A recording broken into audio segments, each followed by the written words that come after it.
जय हिंद। आइए आज के वीडियो में देखते हैं पेपर 1 का चैप्टर 5।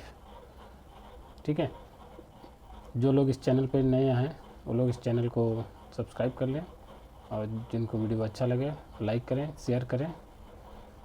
और जिसको स्टडी मटेरियल चाहिए, चैनल के डिस्क्रिप्शन में टेलीग्राम का लिंक दिया हुआ है, चैनल को ज्वाइन करें। वहाँ स्टडी मटेरियल जो भी PDF है इजीली अवेलेबल हो जाएगा। ओके, आइए शुरू करते हैं चैप्टर 5। बहुत ही इंपॉर्टेंट चैप्टर है, बहुत ही क्वेश्चन इसमें से आते हैं और थोड़ा ये लंबा चैप्टर भी है, तो इसको हम 2 पार्ट में बनाएंगे।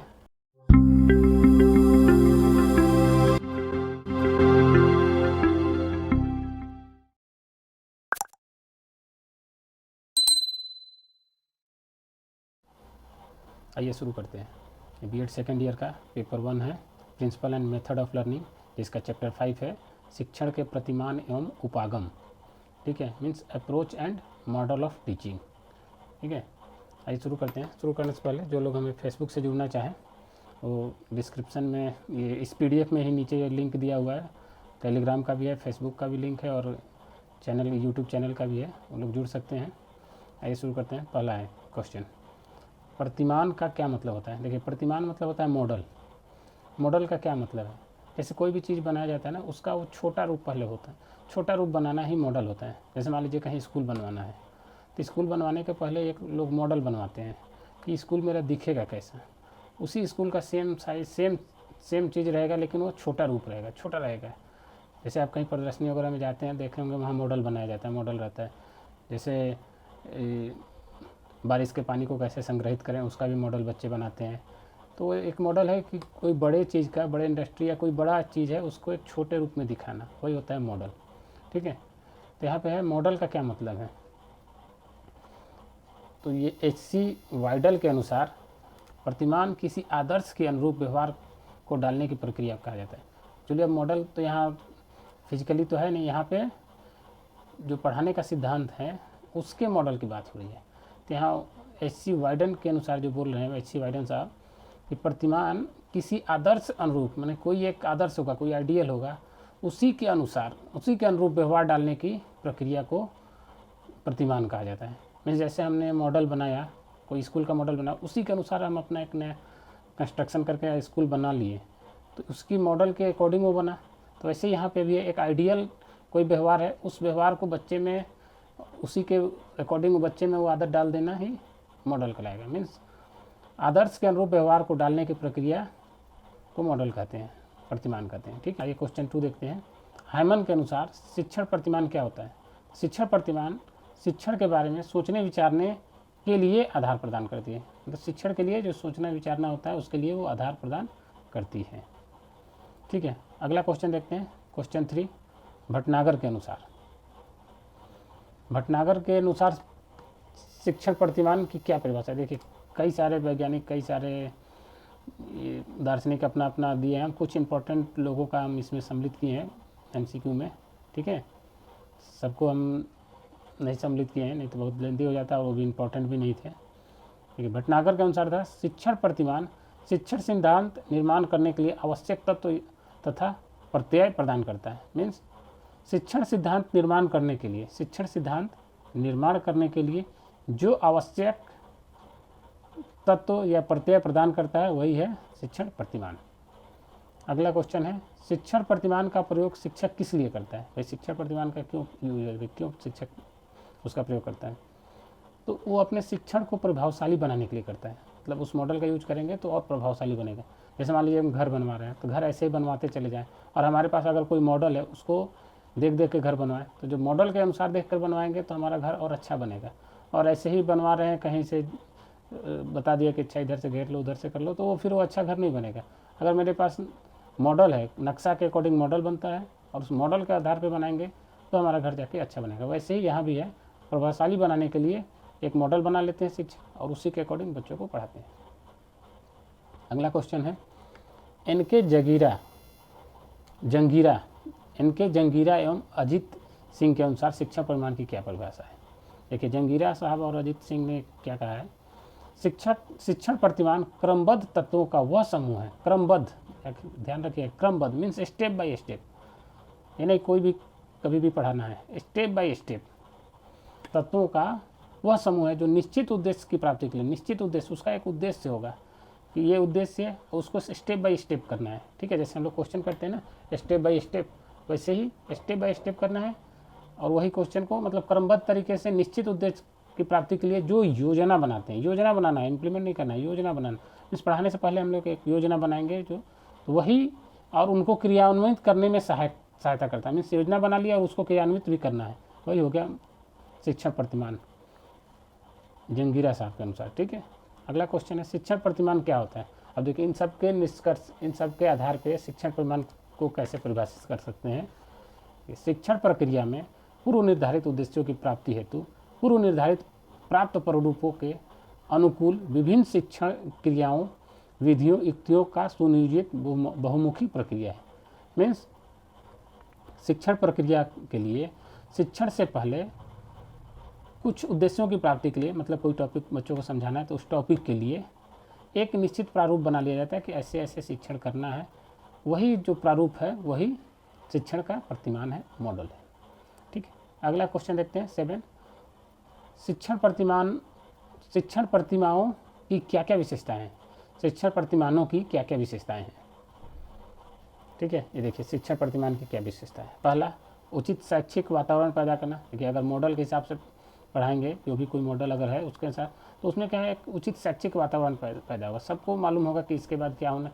टीचर पढ़ाने वाले को, जो शिक्षक है पढ़ाने वाला, उसको मालूम होगा कि इसके बाद क्या करना है, इसके बाद क्या करना है। तो ये एक शैक्षिक वातावरण रहेगा। यानी कि रैंडम है सोचना है, कभी कुछ कह दिए बच्चों को ये कर लो, अच्छा ये हो गया तो ये कर लो, ऐसे नहीं, एक स्टेप बाय स्टेप होगा। ठीक है, तो इसमें क्या है, एक शैक्षिक वातावरण होगा। बच्चे जो पहले कर लेंगे वो वेट करेंगे कि चलो सब कर लें, उसके बाद वो दूसरे स्टेप का वेट करेंगे, फिर जो दूसरा कर लेगा तीसरा स्टेप करेगा। ठीक है, तो एक ये माहौल बन जाएगा। ठीक है, अगला है पॉइंट, छात्रों एवं शिक्षकों के बीच अंतर क्रिया को निर्देशित करना। ये शिक्षक और छात्र के बीच जो इंटरेक्शन हो रहा है, अंतर क्रिया हो रही है, उसको भी निर्देशित करता है कि कैसे एक दूसरे को वो इंटरेक्शन करेंगे। ठीक है, कैसे बात विचार करेंगे, कैसे वो लोग व्यवहार करेंगे। अगला पॉइंट है शैक्षिक शिक्षण के लिए गाइड का कार्य। मतलब ये शिक्षक के लिए गाइड का काम करता है। शिक्षक का अगर कोई मॉडल यूज कर रहा है तो मॉडल में सारा स्टेप लिखा हुआ है, तो शिक्षक को और ज़्यादा सोचने की जरूरत नहीं है। वो मॉडल सामने रखेगा, उसके बाद देखेगा क्या स्टेप, अच्छा ये स्टेप, चलो ये, इसके बाद अगला स्टेप, तो स्टेप बाय स्टेप बताते रहेगा, तो ये गाइड का काम करेगा। अगला है पॉइंट, शिक्षक और छात्रों दोनों को वांछित अनुभव प्रदान करता है। दोनों को एक अच्छा ही अनुभव, अच्छा एक्सपीरियंस मिलेगा, अच्छा अनुभव मिलता है। स्टेप बाय स्टेप कोई भी काम करेंगे तो अच्छा लगेगा और अच्छा अनुभव प्राप्त होगा। कभी नहीं भी रहेगा तो भी आप बिना मॉडल के भी वही स्टेप फॉलो कर सकते हैं। ठीक है, तो मॉडल से करने का यही फ़ायदा है कि सारी चीज़ें याद होती जाती हैं और कोई चीज़ छूटेगा नहीं। ठीक है, स्टेप बाय स्टेप करने से, और सही होगा। अगला पॉइंट है शैक्षिक क्रिया एवं वातावरण का निर्माण होता है। मतलब शैक्षिक क्रिया और वातावरण, मतलब अच्छा वातावरण का निर्माण होगा। जो पहले पॉइंट बताएं वो उसी से भी रिलेटेड है कि एक अच्छा वातावरण, वहाँ क्लास का माहौल अच्छा रहेगा, एक सिस्टम से पढ़ाएंगे तो। ठीक है, सिस्टमेटिक तरीके से। अगला पॉइंट है यह शिक्षा प्रक्रिया में सुधार लाने में सक्षम है। और यह शिक्षा प्रक्रिया को सुधार देता है। भाई सुधार देगा ही। भाई कोई टीचर आके रेंडमली ऐसे पढ़ा रहा है, कोई टीचर पूर्व नियोजित योजना के साथ आके पढ़ा रहा है किसी मॉडल को फॉलो करते हुए, जाहिर सी बात है जो नियोजित योजना के साथ है तो प्लानिंग करके जो काम करोगे तो अच्छा होगा ही। प्लानिंग करके पढ़ाना ही अच्छा काम। ठीक है, तो प्लानिंग करने से अच्छा ही होता है। अगला क्वेश्चन देखते हैं, शिक्षण प्रतिमान किसको आधार मानकर बनाए जाते हैं। शिक्षण प्रतिमान किसको आधार माना जाता है। शिक्षण प्रतिमान बन रहा है, मॉडल बन रहा है, तो कोई ना कोई आधार होगा ना। जैसे घर का मॉडल बनवाते हैं तो घर के लिए एक नक्शा होता है, उस नक्शे के आधार पे हम वो बना रहे हैं मॉडल। ठीक है, तो ऐसे ही शिक्षण प्रतिमान का आधार क्या होता है, तो यह शिक्षण अधिगम सिद्धांतों को आधार लेकर बनाया जाता है। मीन जो शिक्षण के अधिगम के सिद्धांत हैं, अधिगम के सिद्धांत जो सिखाने वाले सिद्धांत हैं पहले से, उनको आधार मान के ये बनाया जाता है। ठीक है, यानी कुछ भी बना दे, उनका आधार होता है जो अधिगम के सिद्धांत हैं उसको लेकर बनाते हैं। अगला क्वेश्चन है शिक्षण प्रतिमान की प्रमुख मान्यता क्या है। ठीक है, थोड़ा सा ये सब मिस्टेक है, ये जल्दीबाजी के चक्कर में है, इसको आप लोग थोड़ा सा एडजस्ट करिए, समझ लीजिएगा। शिक्षण प्रतिमान की प्रमुख मान्यताएं क्या हैं। देखिए शिक्षण प्रतिमान की क्या क्या मान्यता है। पहला मान्यता है शिक्षण प्रतिमान प्रभावी रूप से सीखने के लिए उपयुक्त वातावरण का निर्माण करने में सफल होता है। हम लोग इसके पहले वाले पॉइंट में देखेंगे कि यह एक उपयुक्त वातावरण निर्माण करता है। अगला पॉइंट है शिक्षण प्रतिमान सीखने के अनुभव के लिए वास्तविक तथा व्यवहारिक रूपरेखा प्रदान करता है। शिक्षण प्रतिमान जो है ना सीखने के अनुभव के लिए यह वास्तविक तथा व्यवहारिक रूपरेखा बताता है, मतलब रूपरेखा बताएगा कि ऐसे ऐसे सीखा जाता है और सीखेंगे तो ऐसे ऐसे अनुभव होगा। ठीक, अगला पॉइंट है प्रत्येक प्रतिमान शिक्षण की सफलता के लिए अनेक शिक्षण नीतियाँ, विधियाँ तथा युक्तियों का प्रयोग करता है। मीन्स कोई भी प्रतिमान, कोई भी मॉडल आप यूज करेंगे तो उसके लिए कुछ ना कुछ शिक्षण विधियाँ होगी, कुछ ना कुछ उसका युक्तियाँ मीन्स क्राइटेरिया, कुछ ना कुछ उसका उस युक्तियाँ का यूज करके ही शिक्षण प्रतिमान बनाया जाता है। ठीक है, अगला पॉइंट है स्ट्रेटजी। युक्तियाँ का मतलब होता है स्ट्रेटजी, कुछ ना कुछ स्ट्रेटजी बनाएंगे, रणनीति बनाएंगे वही है। तो अगला है प्रत्येक प्रतिमान शिक्षक और छात्रों के मध्य अंतर प्रक्रिया बढ़ाने के लिए प्रचलित है। कोई भी मॉडल होगा, टीचर और स्टूडेंट, छात्र और टीचर शिक्षक के बीच अंतर प्रक्रिया मीन्स इंटरेक्शन, जो छात्र और शिक्षक एक दूसरे के सामने आते हैं, वो बात विचार करते हैं, तो उसके प्रक्रिया को बढ़ाता है और हमेशा बढ़ाने के ही को प्रयत्नशील रहता है। ठीक है, अगला है क्वेश्चन 10, शिक्षण प्रतिमान का क्या क्या तत्व है, मतलब क्या क्या इसके एलिमेंट हैं शिक्षण प्रतिमान के। तो पहला है लक्ष्य या उद्देश्य, कोई भी लक्ष्य तो होना चाहिए भाई। कोई शिक्षण प्रतिमान है, कोई भी अगर मॉडल है, जैसे घर का मॉडल है तो एक लक्ष्य है ना कि घर बनना है, या स्कूल का मॉडल है तो एक लक्ष्य है कि हाँ भाई यहाँ स्कूल बनाना है या कि रेस्टोरेंट बनाना है। तो मॉडल बनाते समय ये ध्यान रखा जाता है ये किस चीज़ का मॉडल बनाने जा रहे हैं। ठीक है, अगला है संरचना भाई ध्यान रखना ही पड़ेगा किस टाइप का संरचना है। ठीक है, जैसे घर बनवाएंगे तो संरचना बनाना हो ना कि यहाँ एक रूम तो अलग अलग पार्टीशन देंगे रूम का, वैसे ही यहाँ भी मॉडल बनेगा तो मॉडल के लिए अलग अलग संरचना होगी। फिर सामाजिक प्रणाली भी ज़रूरी है कि कि कैसे मतलब बच्चों के साथ इंटरेक्शन करना है, वहाँ का क्या माहौल रहेगा। ठीक है, बच्चों के साथ कैसा व्यवहार करना है, इस हो गया सामाजिक प्रणाली। उसके बाद है मूल्यांकन प्रणाली का मतलब हो गया कि जो हम बताएं, जो टीचर ने समझाया बताया, उसका जब तक मूल्यांकन नहीं करेंगे शिक्षक को ये कैसे पता चलेगा कि हमने जो बताया बच्चे को कितना स्तर तक दिमाग में उनके गया, कितना स्तर तक वो सीखे। मूल्यांकन प्रणाली के बाद ही वो बता सकता है कि हमने जो बताया उसमें बच्चों पे कितना वो लोग सीख पाए। ठीक है, तो मूल्यांकन प्रणाली भी मॉडल में होता है, मूल्यांकन करके ही आप बता सकते हैं। फीडबैक आपको मिलेगा कि हाँ हमने जो पढ़ाया वो मॉडल कितना सक्सेसफुल रहा। ठीक है, इसमें और सुधार की ज़रूरत है तो सुधार करेंगे और अच्छे करने के लिए। ठीक है, अगला क्वेश्चन है 11, रॉबर्ट ग्लेसर ने अपना शिक्षण प्रतिमान कब विकसित किया। रॉबर्ट ग्लेसर साहब थे, वो भी एक शिक्षण प्रतिमान बनाए थे, उन्होंने 1962 में बनाया था, 1962 में। ठीक है, क्वेश्चन नंबर 12 है ग्लेसर के प्रतिमान को यहाँ देखिए कुछ यहाँ मिस्टेक है, कच्छा कच्छ मीटिंग प्रतिमान किसने कहा था। यहाँ कच्छा कच्छ है, ये मिसप्रिंट हो गया है। ग्लेसर के प्रतिमान को कच्छा कच्छ मीटिंग प्रतिमान किसने कहा था, मतलब कच्छा और कच्छ में मीटिंग होता है छात्रों और शिक्षक के बीच। तो ये किसने कहा कि ये कच्छा कच्छ मीटिंग है, ग्लेसर का जो प्रतिमान है कच्छा कच्छ मीटिंग है। तो ये कहते हैं Bruce Joyce and Marsha Weil and Bruce Joyce ने ये बोला था कि कच्छा कच्छ मीटिंग है, कच्छा कच्छ मीटिंग। ठीक है, यहाँ आप लोग ध्यान दीजिएगा, पीडीएफ में थोड़ा मिस्टेक है, कच्छा कच्छ है। ठीक है, अगला क्वेश्चन देखते हैं 13, ग्लेसर के शिक्षण प्रतिमान को कितने भागों में विभाजित किया गया है। ठीक है, ग्लेसर के शिक्षण प्रतिमान को, जहाँ पीडीएफ में मिस्टेक हो वहाँ आप लोग ध्यान दीजिएगा, नहीं कि फिर आप सोचिएगा कि गलत लिखा हो, गलत छप गया है, जल्दीबाजी के चक्कर में हो रहा है, क्योंकि अब हम भी चाह रहे हैं ज़्यादा से ज़्यादा चीज़ें प्रोवाइड करें ना, कम टाइम है।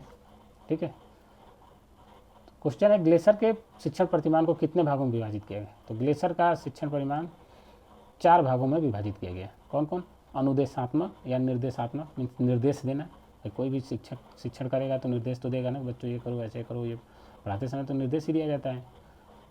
दूसरा है प्रारंभिक व्यवहार या पूर्व व्यवहार, जब भी आप क्लास में पढ़ाने जाएंगे तो उसके बच्चे कितना सीखे हुए हैं वो पूर्व व्यवहार उनका जानना पड़ेगा कि पहले से उनके पास क्या जानकारी है, तभी तो उसके आगे आप पढ़ाना चालू करेंगे।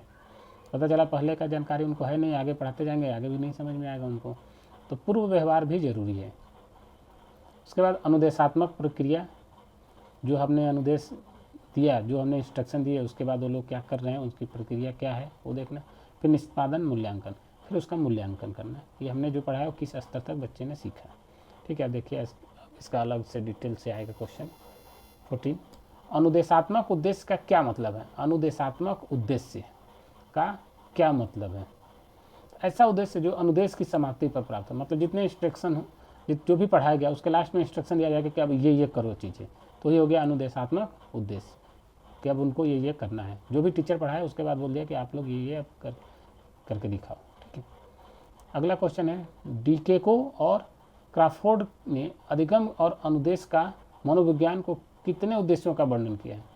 डीकेको और क्रॉफोर्ड ने अधिगम और अनुदेशों का मनोविज्ञान कितने उद्देश्यों का वर्णन किया, मतलब कितने उद्देश्य उन्होंने बताए हैं अधिगम और अनुदेश के लिए। ठीक है, तो 3 उद्देश्य हैं। पहला स्कूल का उद्देश्य, कोई भी स्कूल होता है उसका भी एक उद्देश्य होता है। दूसरा शिक्षक का उद्देश्य, तीसरा होता है विद्यार्थी का उद्देश्य। ठीक है, तब देखते हैं इनका उद्देश्य क्या क्या है। 16, शिक्षक स्कूल का उद्देश्य क्या होता है? तो स्कूल का उद्देश्य वही है जो राष्ट्र या समुदाय का उद्देश्य होता है, सबको शिक्षित करना। ठीक है, जो राष्ट्र या समुदाय का उद्देश्य है वही स्कूल का उद्देश्य। शिक्षक का क्या उद्देश्य होता है?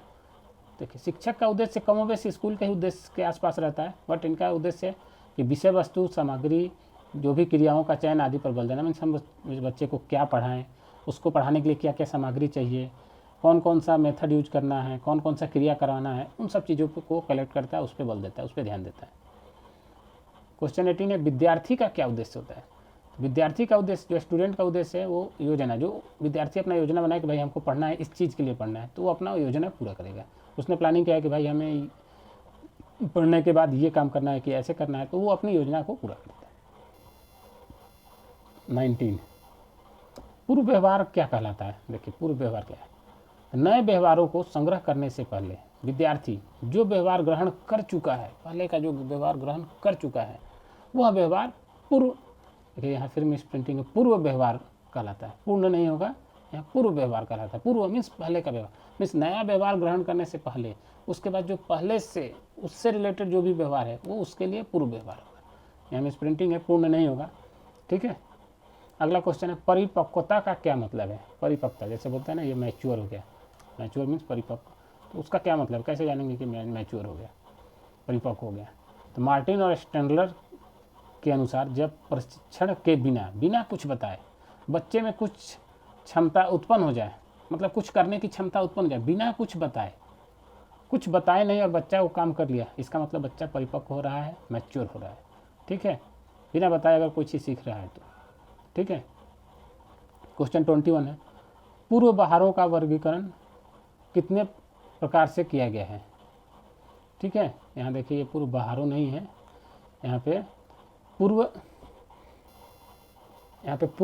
व्यवहारों का, ठीक है, पूर्व व्यवहारों का है,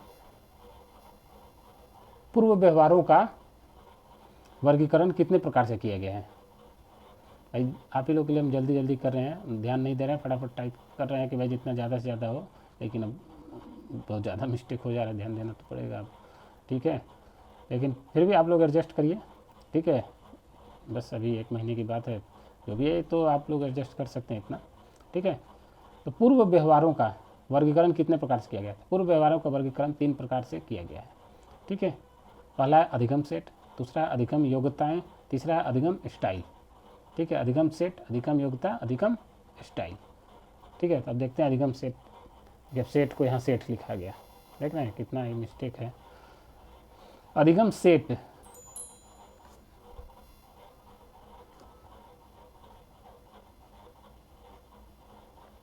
अधिगम सेट, देखिए यहाँ सेट का सेट लिखा गया, तो अधिगम सेट कितने प्रकार के होते हैं? सेट है, सेट, अधिगम सेट 2 प्रकार का है, सीखने के लिए सीखना और अधिगम की संरचना। अधिगम सेट जो है 2 प्रकार का है, सीखने के लिए सीखना और अधिगम संरचना। सीखने के लिए सीखना का क्या मतलब है? अगला क्वेश्चन यही है, क्वेश्चन 23। सीखने के लिए सीखना का मतलब है जब हम किसी कार्य की मतलब कोई भी कार्य है उसका अधिक अभ्यास कर लेंगे तो उससे रिलेटेड जो और भी कार्य हैं उसको सीखने की क्षमता हमारे में अपने आप बढ़ जाएगी। ठीक है, जैसे हम बाइक बहुत चला रहे हैं तो हमारे पास जो और भी अलग अलग एडवांस तरीके के बाइक है या और भी दूसरे गाड़ी हैं, उसको चलाने की क्षमता बढ़ जाएगी, उसको हम जल्दी से सीख लेंगे। जैसे मान लीजिए हम कार चलाना होगा तो हमको आसानी से समझ में आ जाएगा, हमको पहले से आइडिया है क्लच का क्या मतलब है, गियर का क्या मतलब है, तो उस चीज़ों को हम आसानी से सीख लेंगे।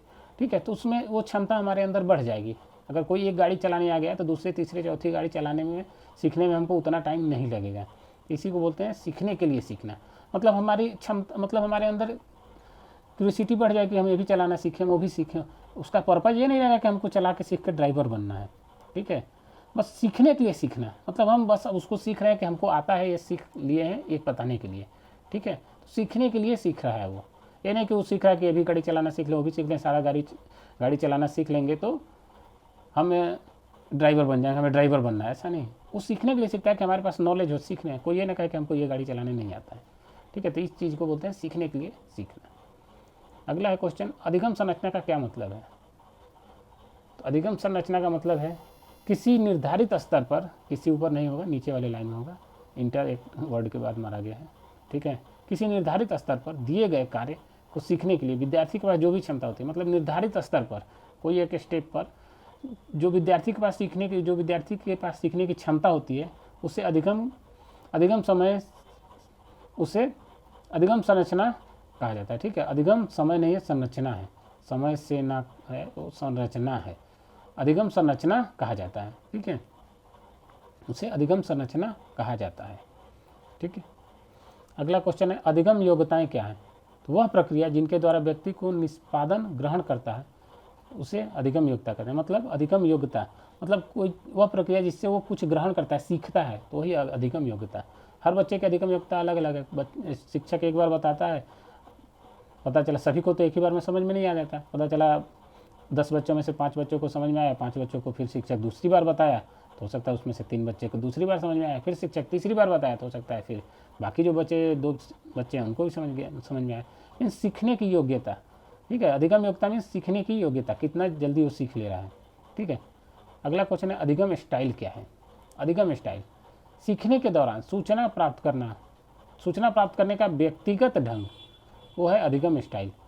कोई भी चीज़ सीखने का सबका अपना अपना स्टाइल होता है, बताने का स्टाइल अलग है, सीखने का स्टाइल अलग है, तो वही चीज़ है अधिगम स्टाइल। सीखने का स्टाइल क्या है, तो यह एक व्यक्तिगत ढंग है। हर बच्चा कोई चीज़ को अपने तरीके से सीखेगा, यानी कि सबको एक ही तरीके से सीखना नहीं, सबको अपना अपना अलग स्टाइल है। टीचर ने एक ही स्टाइल में बताया, लेकिन बच्चा उसको अपने याद करने के लिए अलग अलग स्टाइल में उसको समझ लिया कि भाई हमको इस स्टाइल में याद रखना है, ठीक है। अगला क्वेश्चन है 27, अनुदेशात्मक प्रक्रिया कितने प्रकार का होता है। अनुदेशात्मक मतलब जो हम आदेश दे रहे हैं वो कितने तरह से आदेश दे सकते हैं। पहला है संकेत अधिगम, हम संप्रेषण में सीख चुके हैं। सांकेतिक अधिगम, कैसे हम सांकेतिक रूप से आदेश देंगे, ठीक है, जैसे ऐसे करिए, मतलब चुप रहो ऐसे, ठीक है। तो ये हो गया सांकेतिक अधिगम, मतलब संकेत से हम बताएंगे, ठीक। सक्रिय अनुकूलन, सक्रिय मीन सक्रिय होके आदेश देंगे, ठीक है, सक्रिय रहेंगे, जैसे ऐसे मतलब कुछ ना कुछ सक्रियता भी रहेगी, कुछ ना कुछ सांकेतिक भी रहेगा, कुछ हो सकता है हूँ हाँ बोलना भी पड़े। तीसरा है शाब्दिक अधिगम। शाब्दिक अधिगम मीन्स बोल के बताएंगे, इंस्ट्रक्शन देंगे कि भाई चुप रहो नहीं तो मार खाओगे, या अपना काम समय से करो, टाइम कम है, तो ये सब चीज़ें जो बोल कर किया जाए, ठीक। क्वेश्चन नंबर 18 देखते हैं, निष्पादन मूल्यांकन क्या है। निष्पादन मूल्यांकन वही बच्चों का एग्ज़ाम लेना कि भाई बच्चे कितने स्तर तक सीखे हैं, कितना स्तर तक वो समझ पाए, उस चीज़ों का पता लगाना मूल्यांकन से ही पता लगेगा, ठीक है। और मूल्यांकन टीचर के लिए भी जरूरी है, टीचर भी अपने आप में सुधार कर सकता है मूल्यांकन को देख कर कि भाई बच्चे ज़्यादा नहीं, बच्चा का परफॉर्मेंस अगर एवरेज परफॉर्मेंस कम है, इस बच्चे को और थोड़ा सा अपने टीचिंग स्टाइल में चेंज करने की ज़रूरत है। अगर अच्छा है तो और उसमें निखार कैसे लाया जा सकता है, उस शिक्षक के लिए भी जरूरी होता है मूल्यांकन, ठीक है। अंत में विद्यार्थियों का निष्पादन अंतस्थ निष्पत्ति को मापने की प्रक्रिया है, मैंने मापने की प्रक्रिया वो कितना सीखा है, ठीक है। ये देखते हैं क्वेश्चन नंबर 29, निष्पादन मूल्यांकन के क्या क्या लाभ होते हैं। देखिए मूल्यांकन के बहुत सारे लाभ हैं, कुछ मुख्य लाभ ये है, विद्यार्थी अनुदेशन कहाँ तक ग्रहण किया, हमने जो बताया उसने कहाँ तक ग्रहण किया, एक तो पहला लाभ।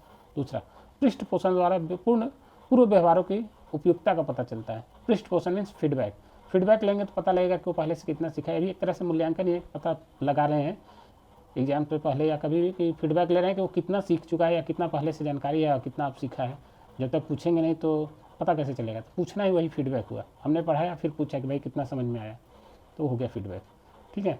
अगला है अनुदेशन प्रक्रिया की उपयुक्तता देखी जाती है, मीन्स अनुदेशन जो हमने पढ़ाया उसकी उपयुक्तता मैंने कितना उपयुक्त रहा, अगर फीडबैक बच्चों का मार्क्स कम आ रहा है, ख़राब हो रहा है रिजल्ट, मीन्स हमारा जो अनुदेशन प्रक्रिया था उतना अच्छा नहीं था। अगर बच्चों का अच्छा नंबर आ रहा है मीन्स हमारा जो अनुदेशन प्रक्रिया था वो अच्छा था। ठीक है, तो अभी इस वीडियो में इतना ही है। हमारा ये नीचे दिया हुआ यूट्यूब चैनल का लिंक है, टेलीग्राम का लिंक है और फेसबुक पेज का लिंक है, आप लोग ज्वाइन कर सकते हैं। अभी इसका नेक्स्ट पार्ट हम कोशिश करेंगे बहुत जल्दी दे दें, ठीक है, नहीं तो बहुत ज़्यादा लंबा वीडियो हो जाता। ठीक है, तो आज के वीडियो में बस इतना ही। होप कि आप चीज़ों को समझ पाए होंगे। जय हिंद।